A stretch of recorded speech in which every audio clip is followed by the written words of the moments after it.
በአማራ ክልል በመከላከያና በፋኖ ኃይሎች መካከል በቀጠለው አውደ ውጊያ ለጊዜው ስሙን መጥቀስ በማያስፈልግ አንድ ግንባር የፋኖ ኃይሎች ገና ከእሽጉ ያልወጣ እጅግ ከፍተኛ መጠን ያለው የተተኳሽ ክምችት በዚህ መልክ በምርኮ ማስገባታቸውን አስታውቀዋል። በመቶ ሺዎች የሚቆጠሩ የተለያዩ መሳሪያ ተተኳሾችን በመጫን ወደ መከላከያ ወረዳ ሲንቀሳቀሱ የነበሩ ከባድ ወታደራዊ ተሽከርካሪዎችን ከነአጃቢ ወታደሮቹ በቁጥጥር ስር በመዋል የተገኘው ይህ የተተኳሽ ምርኮ ክምችት በተተኳሽ አቅርቦት በኩል ያሉ ክፍተቶችን ከመሙላትም ባሻገር የአርበኞቻችንን ሞራል ያነቃቃ ነው ሲሉ አመራሮቹ ተናግረዋል። ከተተኳሹ ጋር ጥቂት የማይባሉ የነፍስ ወከፍ መሳሪያዎችም አብረው በምርኮ መግባታቸውን አመራሮቹ ጨምረው ገልጸዋል።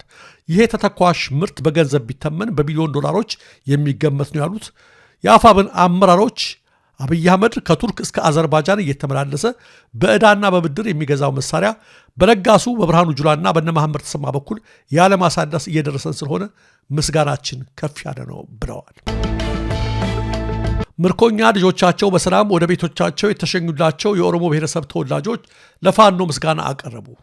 በአማራ ክልል እየተካሄደ በሚገኘው ጦርነት በሺዎች የሚቆጠሩ የመከላከያ አባላት ተማርከው በፋኖች እጅ እንደሚገኙ ይታወቃል። ፋኖ እነዚህ ምርኮኛ ወታደሮችን የዓለም አቀፍ የምርኮኛ አያያዝ ሕገ ደንብን ባከበረና ሀገራዊ እሴትን በጠበቀ መልኩ ተንከባክቦ እንደያዛቸው የቀይ መስቀል አባላትና የግንባር ዜና ዘጋቢዎች በተንቀሳቀሱባቸው ቀጠናዎች ለማረጋገጥ ችለዋል።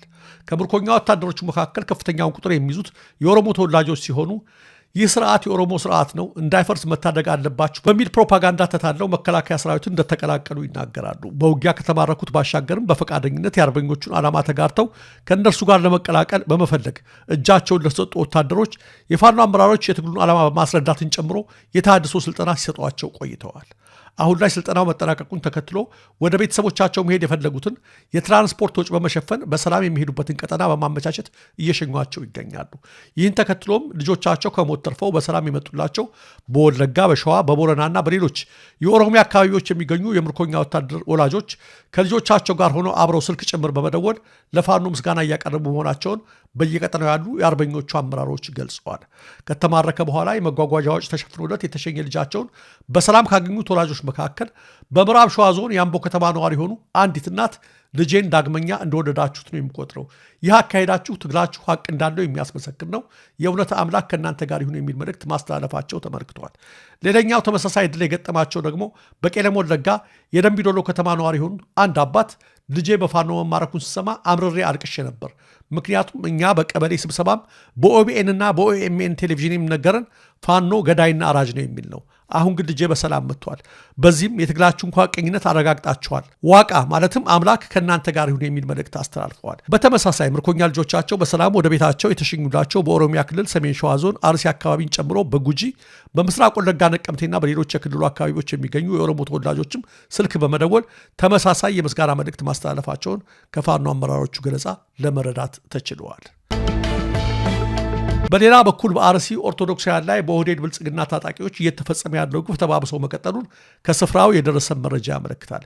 በትናንትናው ዕለት በምስራቅ አርሲ ዞን በሲርካ ወረዳ በሶጂ ሳዴ ቀበሌ አዲ ተብሎ በሚጠራ ቦታ ባለ የኦርቶዶክሳውያን አርሶ አደሮች የእርሻ ማሳ ላይ የሚገኝን የደረሰ ሰብል የኦህዴድ ብልጽግና ታጣቂዎች ያለምንም ምክንያት በሚታየው መልኩ እንዳቃጠሉት የዓይን እማኞች ገልጸዋል። አርሶ አደሮቹ ማሳቸውና ሰብላቸው ከወደመ ከነልጆቻቸው ረሃብ ላይ እንደሚወድቁ በመግለጽ ተንበርክከው ጭምር እንዲራሩላቸው በለቅሶ ቢማጸኑም በማሳው ላይ ላጨዳ የደረሰውንም ሆነ ታጭዶ የተከመረውን አንድም ሳያስቀሩ በሳት እንዳወደሙባቸው ነው የተመለከተው።